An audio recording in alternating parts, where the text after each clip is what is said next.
right way.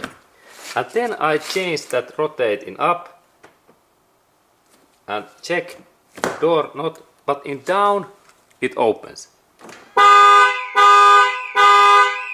Okay, and if you have screwdriver, this is the most easiest way to open this key cover that we install this and then we bend that if you have screwdriver. But normally we don't have screwdriver when we need to open that cover.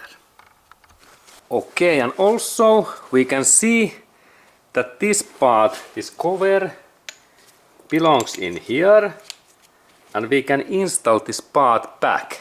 This is important. But like in my case, it is really possible that when I am in very near like Hudson River, that this part drops to river and soon it is in ocean.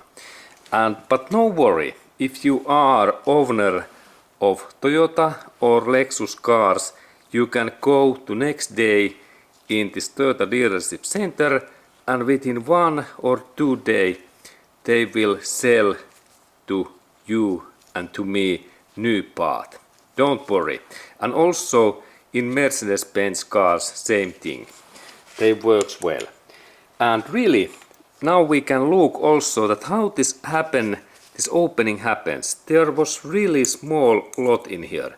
And when I installed that in here, I bent that away and now I opened this cover. And after that, I can install this my key in here in this way.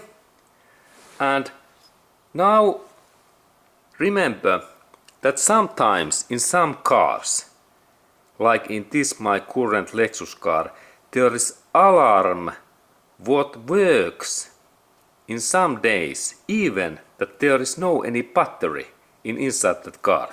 And be ready that when I open that, this my alarm, and also in Mercedes-Benz cars, this alarm can start to yelling.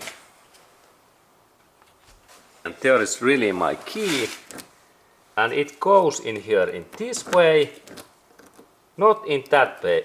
Okay, only one way. This is the right way.